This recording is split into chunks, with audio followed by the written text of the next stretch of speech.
শিবচরের মাটিতে আমার জন্য, ইসলামের জন্য, কোরআনের জন্য যেন কবুল করে বলেন আমিন। হযরতকে আমি তার মূল্যবান বয়ান করবার জন্য অনুরোধ জানাচ্ছি। নাসরুম মিনাল্লাহি ওয়া ফাতহুন করিম ওয়া বাশশিরিল মুমিনিন। আসসালামু আলাইকুম ওয়া রাহমাতুল্লাহি ওয়া বারাকাতুহু।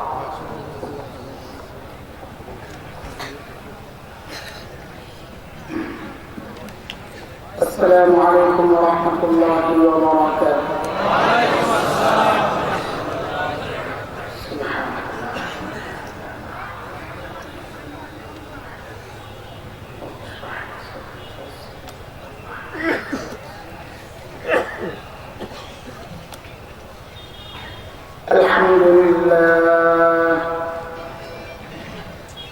الحمد لله نحمده ونستعينه ونستغفره ونؤمن به ونتوكل عليه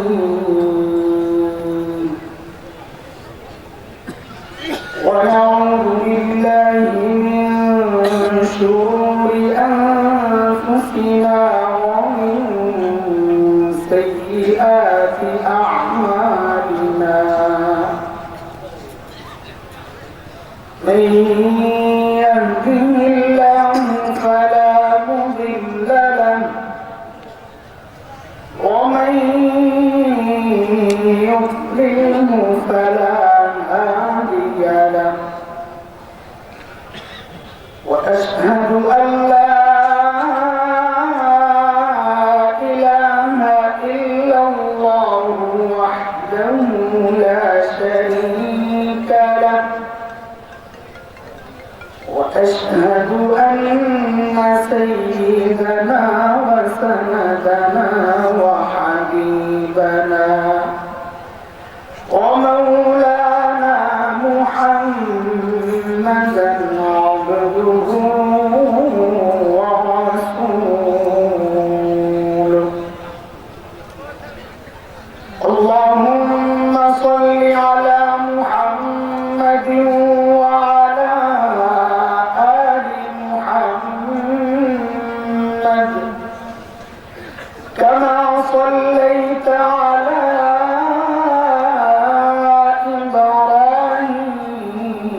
إبراهيم وعلى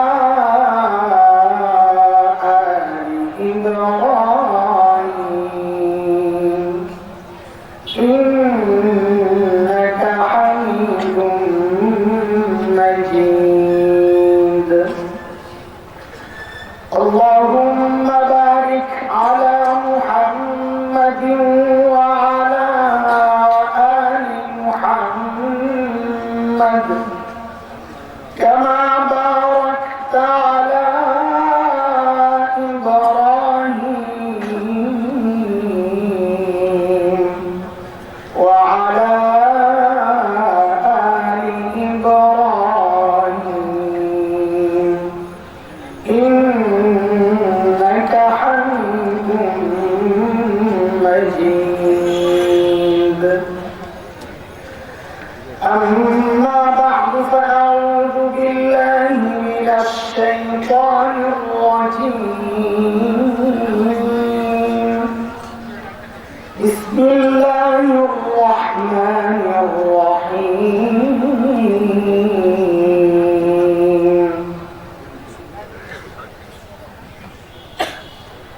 لقد من الله على المؤمنين إذ بعث فيهم رسولا من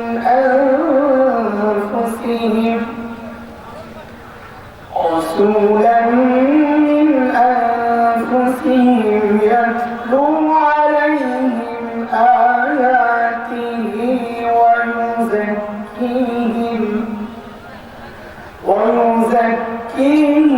ويعلمهم الكتاب والحكمة وإن كانوا من قبل لفي ضلال مبين. آمنت بالله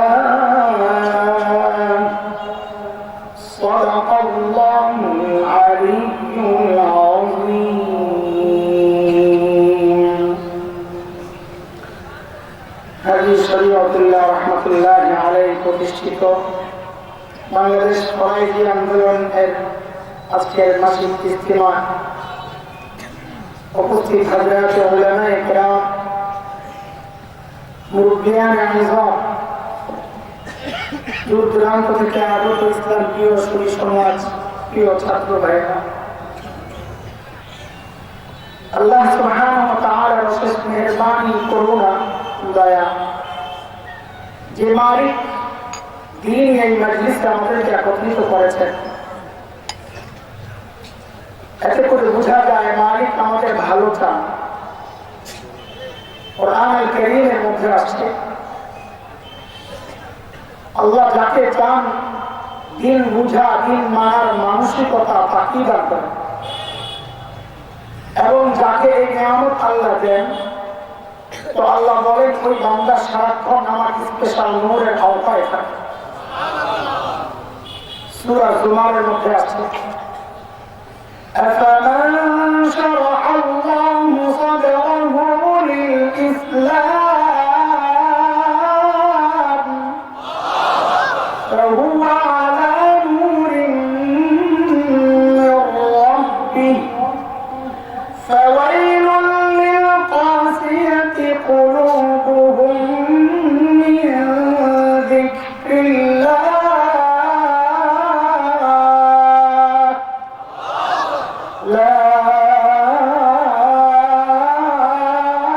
أولئك في ضلال مبين।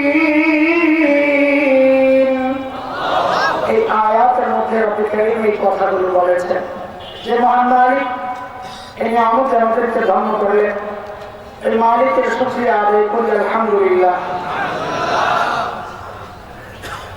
শুরুতেই নিজের কিছু অক্ষমতার কথা বলেনি। গত এক সপ্তাহ আপনাদের কাছে এখন জানা বিষয়গুলো, গত এক সপ্তাহ ঢাকায় নানান ব্যানারে আল্লাহ নবী সাল্লাল্লাহু আলাইহি ওয়াসাল্লামের ইজ্জত রক্ষার আন্দোলন চলছে। তো সেই আন্দোলনগুলোতে নবীর একজন নগণ্য প্রেমিক হিসাবে অংশগ্রহণ করার তৌফিক আল্লাহ দিয়েছেন।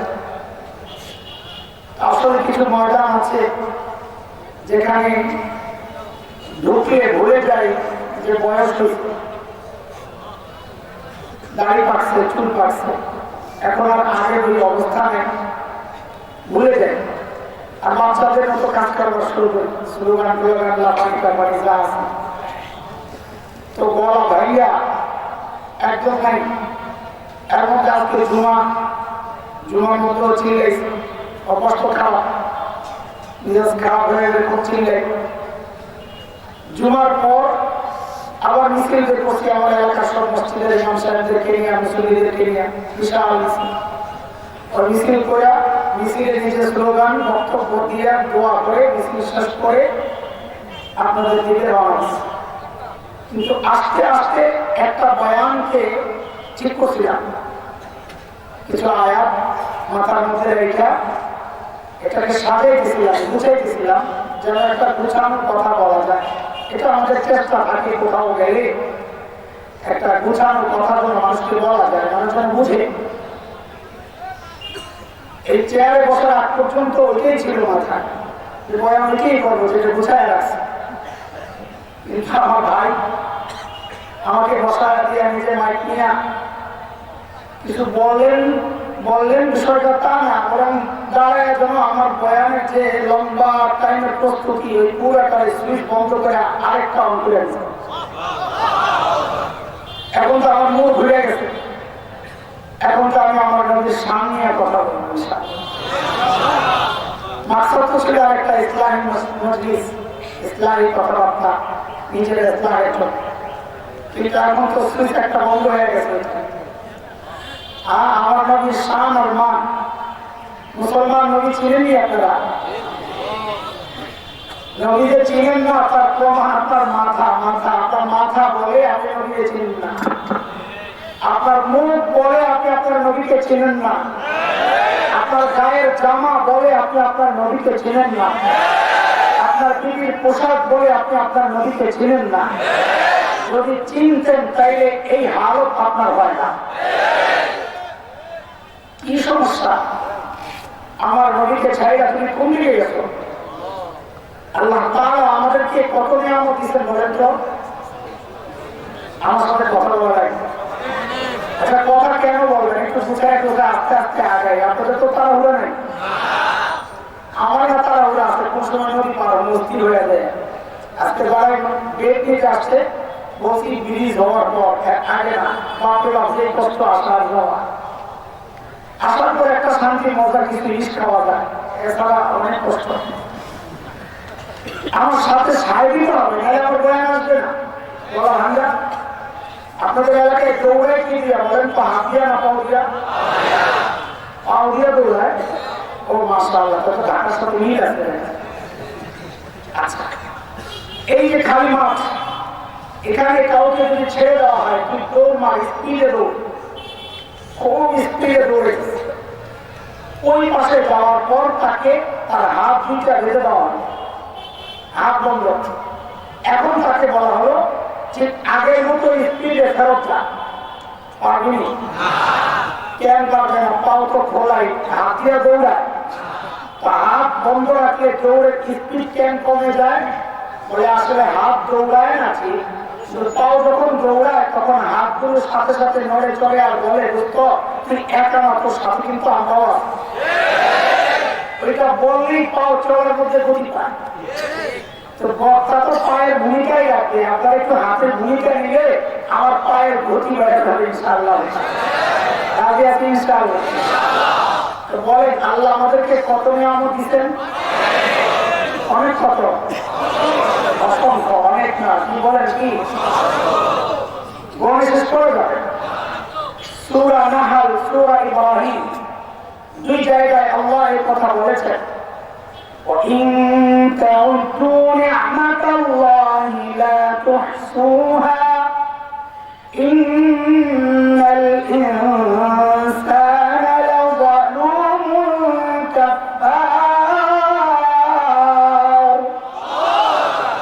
আমরা যতই গণে শেষ করতে পারবো না। আল্লাহু আকবার।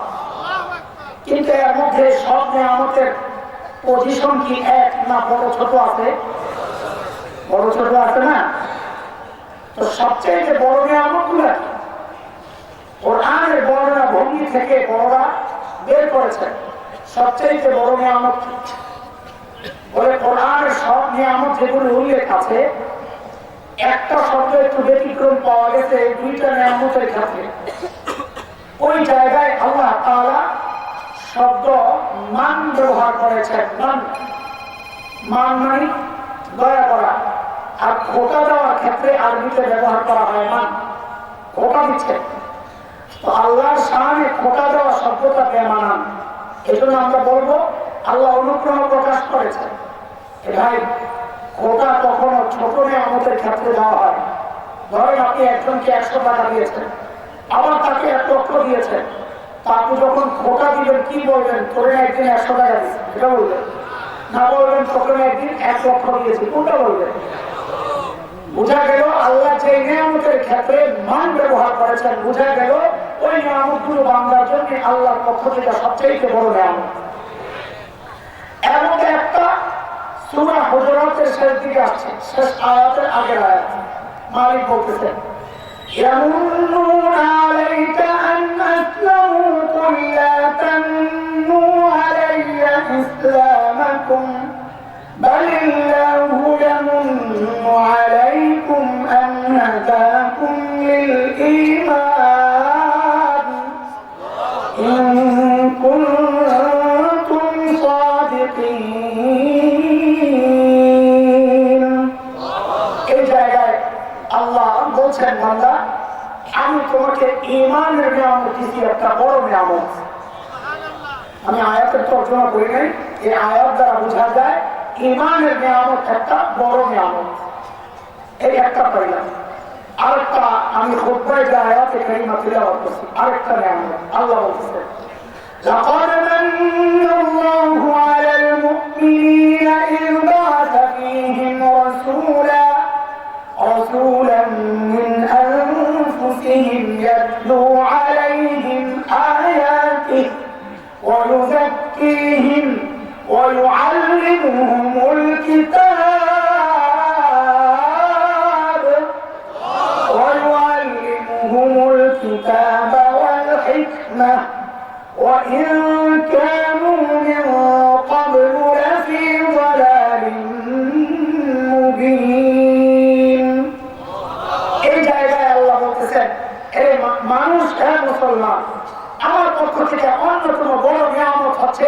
আমি আমার শ্রেষ্ঠ রসুলকে তোমাদের রসুল বানাইয়া পাঠাই। বুঝা গেল আল্লাহর পক্ষ থেকে একটা বড় নিয়ামত হচ্ছে মুহাম্মদুর রাসূলুল্লাহ সাল্লাল্লাহু আলাইহি ওয়াসাল্লাম। কত বড় নিয়ামত, এটাই আজকের আলোচনা। ওই যে নবী ঈসাকে দিয়ে আল্লাহ ঘোষণা দেওয়াইছেন, ঘোষক যখন ঘোষণা দেয়, প্রধান বক্তার আগমন, শুভেচ্ছা, স্বাগত, মাহফিল শেষ, ঘোষক আবার দাঁড়ায় যায়, কষ্ট করে আসছেন, আপনাদেরকে মোবারকবাদ, আজকের মতো মাহফিল শেষ, আবার দেখা হবে। হযরত ঈসা আল্লাহর নবী আখিরি পয়গম্বর, আখিরি বক্তা, প্রধান বক্তা আগমনের ঘোষণা দিয়েছেন। আল্লাহ নবী ঈসাকে বলেন আপনারা আবার দুনিয়ায় যাওয়া লাগবে মজলিস শেষ ঘোষণা দেওয়ার জন্য। এই জন্য হযরত ঈসা কিয়ামতের আগে আবার আসবেন মজলিস শেষ এই ঘোষণা দেওয়ার জন্য। সূরা সফ আয়াত নম্বর 6 হযরত ঈসা বলেন وَإِذْ قَالَ عِيسَى ابْنُ مَرْيَمَ يَا بَنِي إِسْرَائِيلَ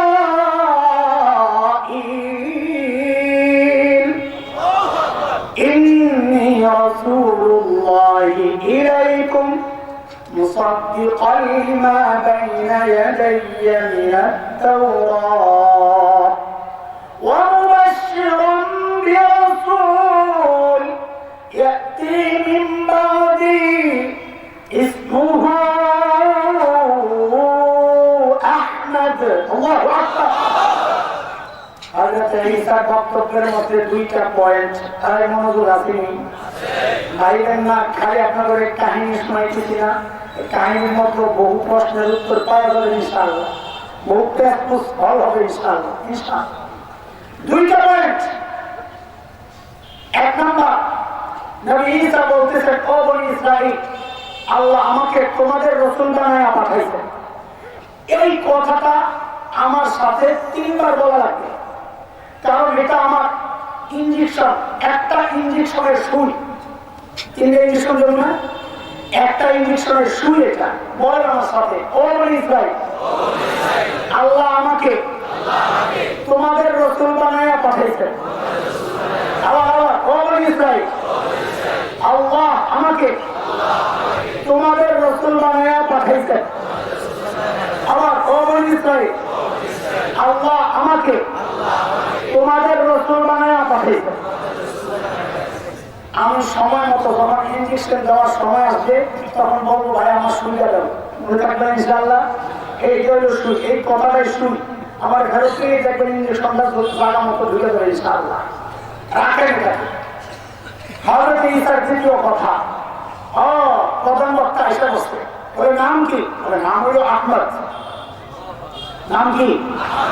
আরে দোস্ত কি বলেন করবো, আমার নবী শান আর মান।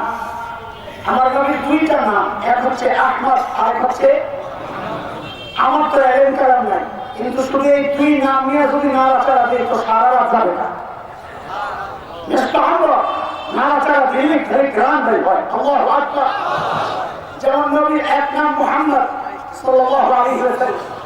মুহাম্মদ মানে কি?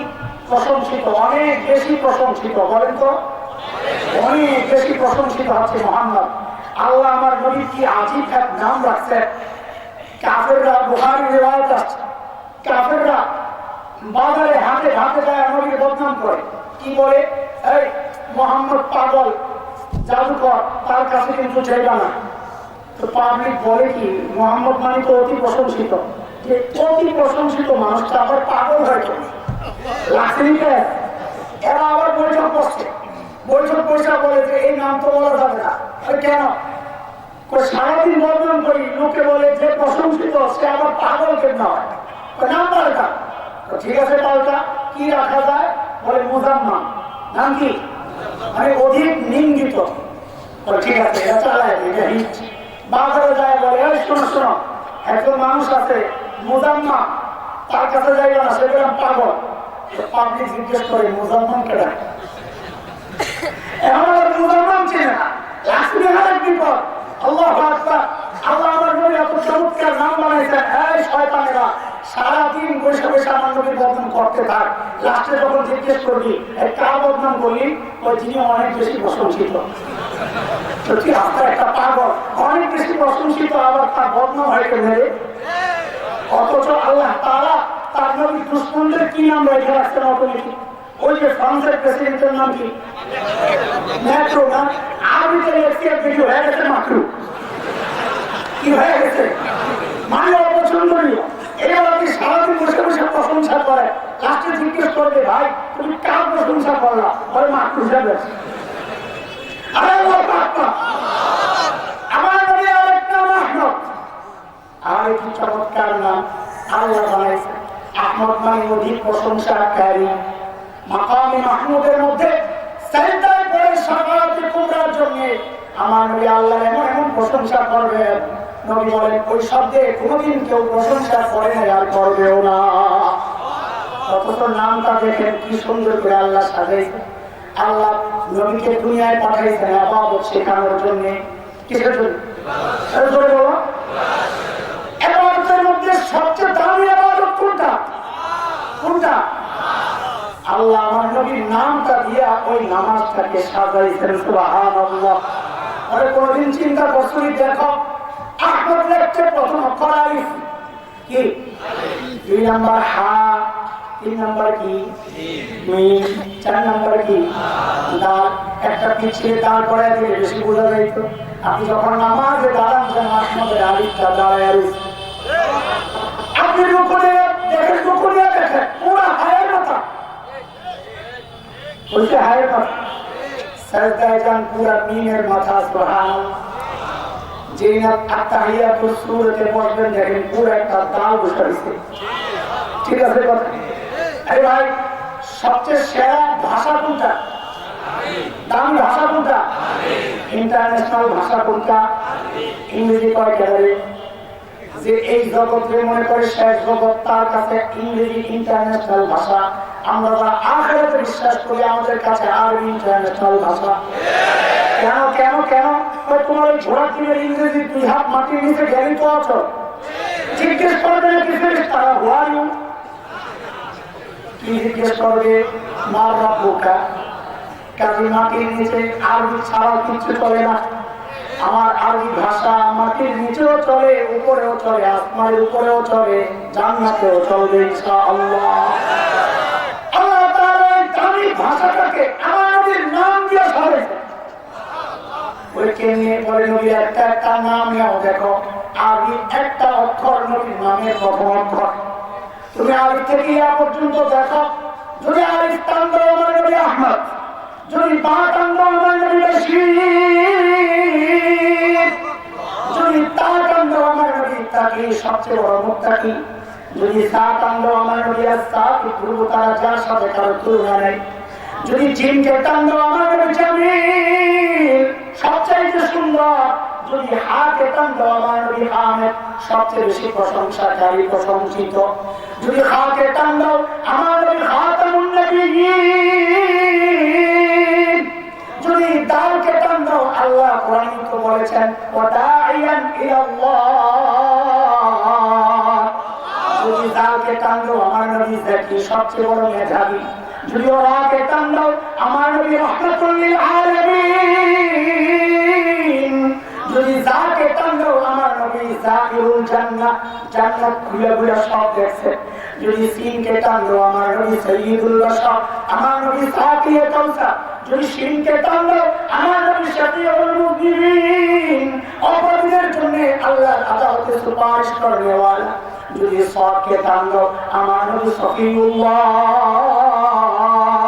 যদি তাকে টান দাও আমার নবী দামিন উম্মতের জিম্মাদার, যদি তাকে টান দাও আমার নবী তাইয়্যিব, আমার নবী তাহির, যদি তাকে টান দাও আমার নবী যাহির লাইসা বাতিন, আমার নবী গায়েব জানে না, যাহের সামনে যা আছে শুধু তাই জানে, যদি আইনকে টান দাও আমার নবী আব্দুল্লাহ,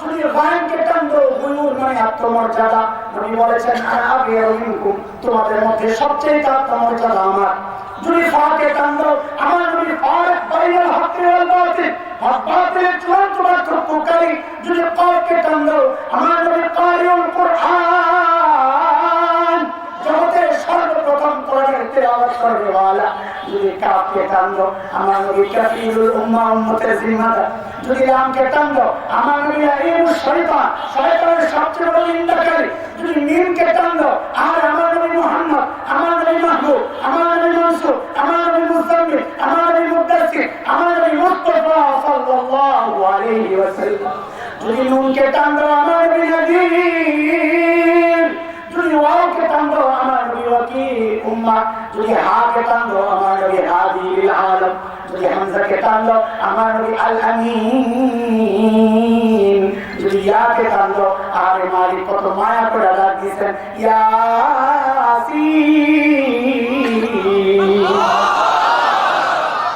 নবী চিনসুনিয়া ওই যে বাবা মেয়েকে পাঠানোর সময় সব দামি দামি জিনিস দিয়ে সাজায়া পাঠাইছে, আল্লাহ আমার নবীকে চোখ দিচ্ছেন তো সেরা চোখ, কান দিচ্ছেন তো সেরা কান, আরে কান দিচ্ছেন তো সেরা কান, তোমার আমার কানে দুর্গন্ধে কাছে বসা যায় না। আর আমার নবীর গান সাহাবীরা সংরক্ষণ করতেন কেন?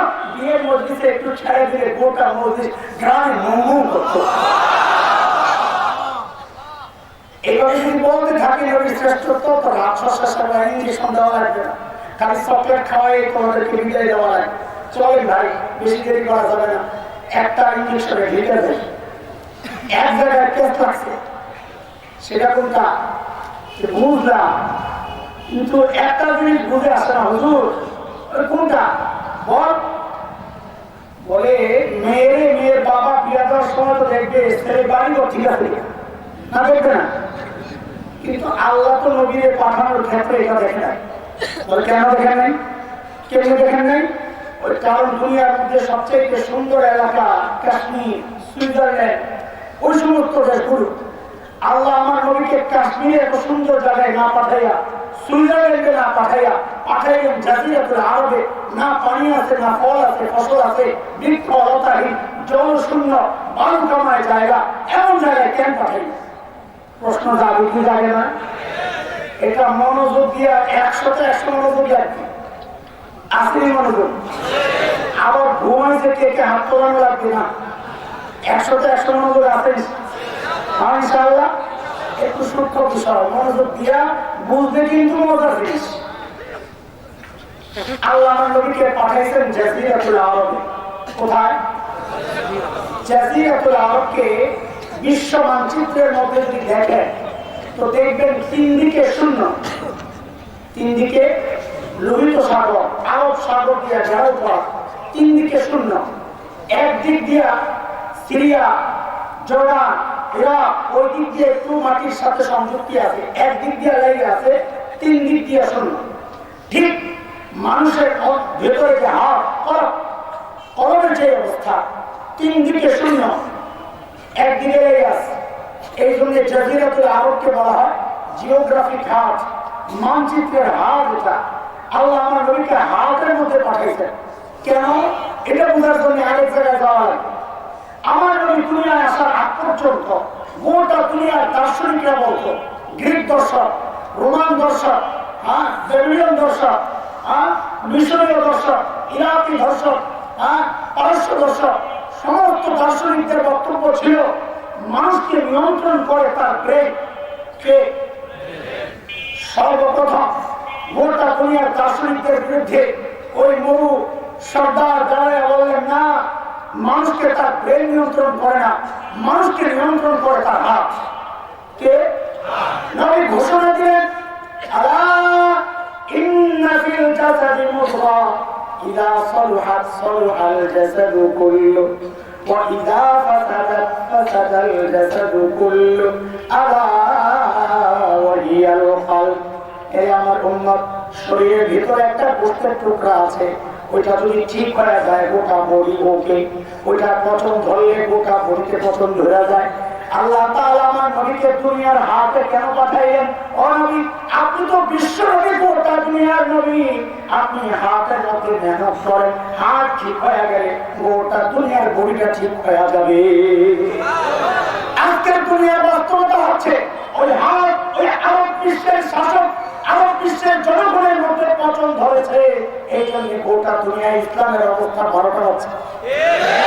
কারণ আল্লাহ নবী বলেছেন, হাতে গন্ডগোল তো বডিতে গন্ডগোল, হাত ঠিক হয়ে গেলে গোটা বড়ি ঠিক হয়ে যাবে।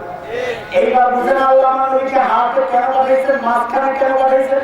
দুইটা উদাহরণ দিয়ে ভালো করে বুঝতেন। একটা বিশাল পুকুর, পুকুরের ঠিক মাঝখানে আপনি একটা ঢেউ ছুটছেন, ঢেউটা সমান তালে চারিদিকে ছড়াবে কিনা? কিন্তু যদি এক পাশে ছুড়েন তো একদিকে দ্রুততার সাথে শক্তিশালী ভাবে যায় ঢেউটা লাগবে, আরেকদিকে ঢেউ বসতে বসতে দুর্বল হবে এবং সময় লাগবে, ঠিক কিনা? আল্লাহ আমার নবীকে বিশ্বনবী বানাইবেন, এই জন্য আল্লাহ আমার নবীকে দুনিয়ার মাঝখানে পাঠাইছেন। কেন? যেন সমান তালে হেদায়েতের নূর গোটা দুনিয়ায় ছড়ায়। ইউরোপে পাঠাইলে আরেক সাইডে যাইতে দেরি হইতো, কাশ্মীরে পাঠাইলে অন্য প্রান্তে যাইতে দেরি হইতো। এটা বুঝার জন্য একটা চমৎকার উদাহরণ শুনে। আব্দুল গফফার রহমতুল্লাহ আলাইহি ছিলেন এক বড় মুফাসসির। আল্লামা আজিজুল হক রহমতুল্লাহ আলাইহির সাথী, বাংলাদেশ খেলাফত মজলিসের প্রতিষ্ঠাতা আমির। কালা বেটা, ইয়ৌসা লম্বা, কিন্তু সাদা সিধা মানুষ ছিলেন। আমাদের মতো তো ভুঙ্গান ছিল না, কথা বলতেন সাদা সিধা। তো হুজুরের গল্প আমাদের এই কথা বোঝার জন্য জরুরি। বলে আমরা গেছি ইন্ডিয়াতে সফরে, আয়ারল্যান্ডের একটা ফেরা। সকালবেলা নাস্তা দিছে বড় প্লেটের মধ্যে গরম শুকনা খিচুড়ি, টাটকা। ইন্ডিয়ানরা খায় এটা সকালবেলা। মাঝখানে একটু ঘি দিয়ে দিছে, তো গরমের তাপে ঘি বলে যায়, একটু একটু নিয়ে খিচুড়ি দিয়ে মাইটা খায়, দারুণ মজা।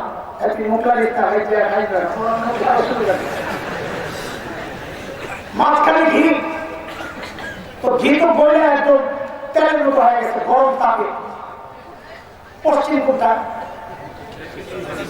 পিছনে পশ্চিম দিকে যে মহারাষ্ট্র বসছে, উনি হঠাৎ করে কি করলেন, ঘিয়ের মধ্যে আঙুলটা ঢুকাইয়া নিচের দিকে মাছটা একটা টান, তো গেছে না, ঘিয়ে ওদিকে করছে টানে। আর কি বলে জানেননি? ইসলাম প্রথমে মক্কা থেকে হাবশার দিকে হিজরত করছে।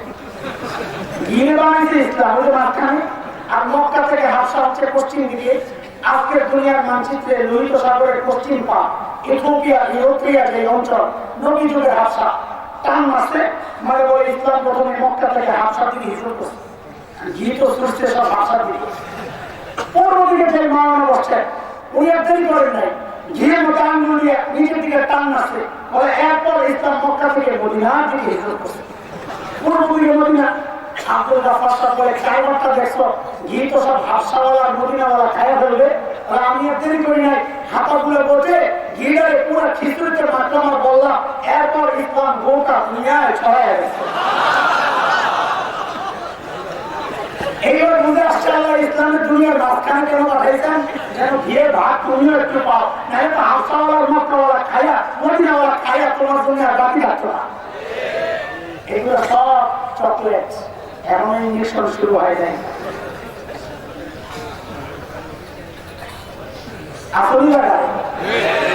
আমি তো বলেছি ভাই, নবী শান আর মানু তো বলবো, কিন্তু ফাঁকে ফাঁকে আমাদের মাকসাদ কিন্তু বেসু আসি বেসু তারিখে একটা টার্গেট নিয়ে তো নয় যায় না ভাই, তোমাদেরকে জাগানোর জন্য, ঘুম করে আসে জাগানোর জন্য, বিশেষ করে জোয়ানদেরকে।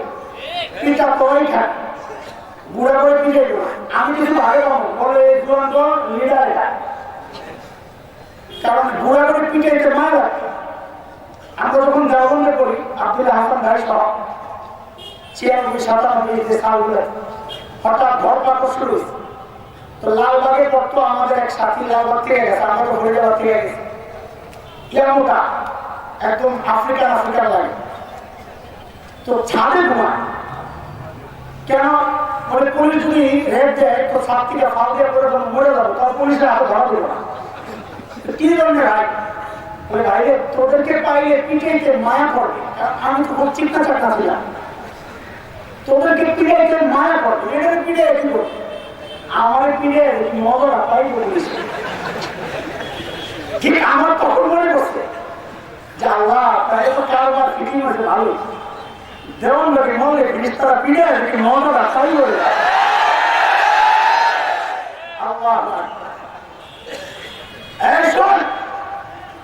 বাংলাদেশের আকাশে শকুনের আনাগোনা পরিলক্ষিত হচ্ছে।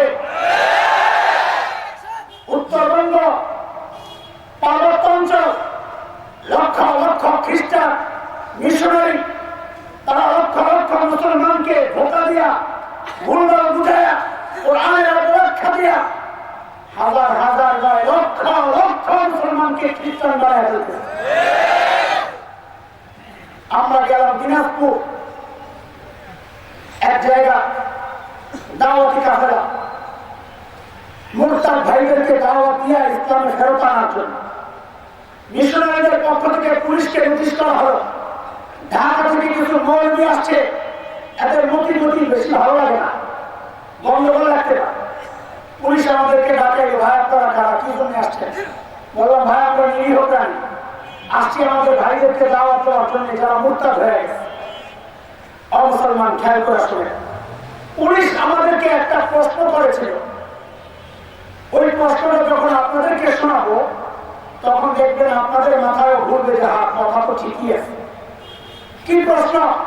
পুলিশের প্রশ্ন হচ্ছে, আচ্ছা হুজুর, আমরা মুসলমানরা ইউরোপে দাওয়াতে, ইসলামের দাওয়াতে কেউ তো আদা দেয় না। আজকে ইসলামের জাগরণ হচ্ছে ইউরোপে, ফ্রান্স কি খামাখা এই মোড়ামুড়ি করতেছে? খামাখা না, 3 ভাগের 1 ভাগ মুসলমান হয়ে গেছে, মাথা উড়ে গেছে। কারণ তারা বুঝে গেছে আমাদের হুমকি খালি অমূলক হুমকি না। ফ্রান্স, শুনে রাখো, ফ্রান্স খুব শিগগির এটা হবে ইসলামের নতুন ব্রাঞ্চ, ইনশাআল্লাহ। ইসলামের নতুন ব্রাঞ্চ হবে ফ্রান্স, ইনশাআল্লাহ। এটা বুঝে গেছে। তো আমেরিকায় ইসলামের দাওয়াত চলে, আফ্রিকায় চলে, অস্ট্রেলিয়ায় চলে, গোটা দুনিয়ায় চলে। তো খ্রিস্টানরা বাংলাদেশে এসে খ্রিস্ট ধর্মের দাওয়াত দিলে সমস্যাটা কোথায়? এটা তাদের দাবি, পুলিশের কথা। তো এখন অনেক মডারেট আছেন, আপোষকামী, হ্যাঁ বলে কি কথা তো ঠিক, আমরা আমাদের ধর্মের দাওয়াত দিই, তারা তাদের ধর্মের দাওয়াত দেয়। তাহলে মুসলমান, আমার ইঞ্জেকশনের সময় আসছে, খেয়াল করে শোনো। আল্লাহ বিশ্বনবী বানিয়েছেন একজনকে, আমার নবী একমাত্র বিশ্বনবী। এর আগ পর্যন্ত আল্লাহ যত নবী পাঠাইছেন সমস্ত নবীদের জন্য 3টা বিষয় ছিল নির্ধারিত। কয়টা? এই যুবক আলেমরা ভাই খেয়াল করে শোনো, তোমরা এই প্রশ্নের মুখে পড়া হা করে তাকায় থাকবা, এই প্রশ্নের কি জবাব? শোনো, খেয়াল করো। আল্লাহ দুনিয়ায় যত নবী পাঠিয়েছে 3 বিষয় ছিল নির্ধারিত। এক হচ্ছে ওই নবীর টাইম ছিল নির্ধারিত। আমার নবী একমাত্র নবী, যে বিশ্ব নবী, তার টাইম নির্ধারিত নয়। তিনি কিয়ামত পর্যন্ত নবী, আর কোন নবী আসবেন না, আর কোন নবী হবেন না। বলেন, আর কোন নবী আসবেন না। এটাও কাদিয়ানীরা এখান থেকে পেজ বের করে, এদেরকে পেজ বের করার সুযোগ দেওয়া যাবে না। ওই হযরত ঈসা আসতেছেন, না আসা না, আর কোন নবী। হযরত ঈসা আসবেন নতুন নবুয়ত নিয়ে না, পুরানটাই। নবী আসবেন কিন্তু নবী হবেন না, নবী আসবেন কিন্তু নবী কিয়ামত পর্যন্ত নবী একজন, মুহাম্মদুর রাসূলুল্লাহ সাল্লাল্লাহু আলাইহি ওয়াসাল্লাম। টাইম নির্ধারিত সব নবীদের জন্য, সব নবীদের জন্য অঞ্চল নির্ধারিত। যেমন খোদ হযরত ঈসা আলাইহিস সালাম বলেছেন, আজকের বিকৃত বাইবেলের মধ্যে আসছে, হযরত ঈসা বলেছেন আল্লাহ আমাকে ফিলিস্তিনের একটা নির্দিষ্ট অঞ্চলের জন্য পাঠিয়েছেন। তো টাইম নির্ধারিত, অঞ্চল নির্ধারিত, কওম নির্ধারিত। সব নবীকে আল্লাহ গোটা দুনিয়ার কওমের জন্য পাঠান নাই। প্রমাণ, ও যে সুই পিছনে রেখে আছে, সুই পিছনে রেখে আছে। ইয়া বনি ইসরাঈল ইন্নী রাসূলুল্লাহ ইলাইকুম, ও বনি ইসরাঈল, আল্লাহ আমাকে তোমাদের রাসূল বানায়া পাঠিয়েছেন। বোঝা গেল হযরত ঈসাকে আল্লাহ নির্দিষ্ট কওমের জন্য পাঠাইছেন, সমস্ত কওম না। আমার নবী হিন্দু, বৌদ্ধ, খ্রিস্টান, মগ, মুরান, গারো, চাকমা, কুকি, সাঁওতাল, টিকা, আর যত জাতি আছে গোটা দুনিয়া, সব কওমের জন্য আল্লাহ আমার নবীকে পাঠাইছেন। কোন নবীকে সব কওমের জন্য পাঠান নাই। সব নবীর জন্য 3 বিষয় নির্ধারিত, টাইম নির্ধারিত, অঞ্চল নির্ধারিত, কওম নির্ধারিত। আমার নবী বিশ্ব নবী, তার টাইম আনলিমিটেড, তার জমিন গোটা দুনিয়া। নবী বলেছেন, উরসিলতু ইলাল খালকি কাফা ফুদ্দিলতু আলাল আমবিয়া বিসিত। 6 জিনিস দ্বারা আল্লাহ আমাকে সব নবীর উপর মর্যাদা দিয়েছেন। এর মধ্যে একটা হচ্ছে উরসিলতু ইলাল খালকি কাফা, আল্লাহ আমাকে খালি মানুষ না, গোটা মাখলুকের নবী বানায়া পাঠাইছেন। দেখেন, এইবার বুঝেন, আপনাদের এই শিবচরে সংসদীয় এই অঞ্চলের বর্তমানে দিকে নূরে আলম চৌধুরী লিটন চৌধুরী একই নূরে আলম চৌধুরী সাহেব। আচ্ছা, ফরিদপুর ছিল ওবায়দুর রহমান, বিএনপি আমাদের একসময় ছিল না ওবায়দুর রহমান সাহেব? এখন তো নাই, আছে আছে বুঝলেন কি? ফরিদপুর অঞ্চলে একসময় এমপি ছিলেন ওবায়দুর রহমান সাহেব। হঠাৎ দেখা গেল আপনাদের মাদারীপুর শহরে বা আপনাদের এই শিবচরে বিশাল এক অফিসের মধ্যে বিশাল সাইনবোর্ড লেখা এমপি সাহেবের অফিস। লিটন চৌধুরীর ছেলে পেলে আসছে, ভাই তোমরা কারা, এটা কিসের অফিস? ওই এমপি সাহেবের অফিস। এমপি সাহেব মানে কোন এমপি সাহেব? ওবায়দুর রহমান সাহেব। কোন এমপি সাহেব? আপনি কথা বলেন। ওবায়দুর রহমান সাহেবের অফিস। মাথাটা খারাপ হয়েছে তো। প্রথম সমস্যা হচ্ছে এই অঞ্চলে ওবায়দুর রহমান সাহেবের এরিয়া না, তার আসল আরেকটা। দ্বিতীয় সমস্যা হচ্ছে ওবায়দুর রহমান সাহেব কমে মরিয়া শেষ, এখনই মনে করছে তো হ্যাঁ অফিস করার কথা। পিঠা দিবনি আরে পিঠা দিবি বুঝা পিঠা দিবে না তোমার দিবে আগের করবে না তাই যাবে, হ্যাঁ তাই যাবে। তো এইবার বুঝা খ্রিস্টানরা বাংলাদেশে আসা তাদের ধর্মের প্রচার কেন করতে পারবে না, আমরা কেন গোটা দুনিয়ায় দিনের প্রচার করতে পারি? বুঝো এ ভাই, হযরত ঈসাকে আল্লাহ বাংলাদেশের জমিনের জন্য পাঠান নাই, তার অঞ্চল তার আসন তো আরেকটা ফিলিস্তিনের অঞ্চল। তাও তিনি বর্তমানে এমপি না যে বাংলাদেশে আইসা এই এরিয়া আইসা এমপির অফিস খুলবা। তার এমপিগিরি তার নবুয়তের সময় 2000 বছর আগে পার হয়ে গেছে। হযরত ঈসাকে আল্লাহ নির্দিষ্ট টাইমের জন্য পাঠাইছেন, তাকে আল্লাহ তাআলা এই পর্যন্ত নবী বানায়া পাঠান নাই, এই অঞ্চলের জন্য নবী বানায়া পাঠান নাই, মুসলমানদের নবী বানায়া পাঠান নাই। তিনি তো বনী ইসরাঈলের জন্য নবী, তিনি ফিলিস্তিনের নির্দিষ্ট একটা অঞ্চলের জন্য নবী। এই জন্য আমরা বলি আমার নবী বিশ্ব নবী, ইসলামের দাওয়াত আমেরিকায় চলবে কারণ আমার নবী আমেরিকার নবী, ইসলামের দাওয়াত ইউরোপে চলবে কেন আমার নবী ইউরোপের নবী, ইসলামের দাওয়াত অস্ট্রেলিয়ায় চলবে কেন আমার নবী বিশ্ব নবী, অস্ট্রেলিয়ার নবী, আফ্রিকার নবী। খ্রিস্ট ধর্মের প্রচার বাংলাদেশে চলতে পারে না কেন? হযরত ঈসা না এই যুগের নবী, না এই সময়ের নবী, না এই জমিনের নবী, না মুসলমানদের নবী।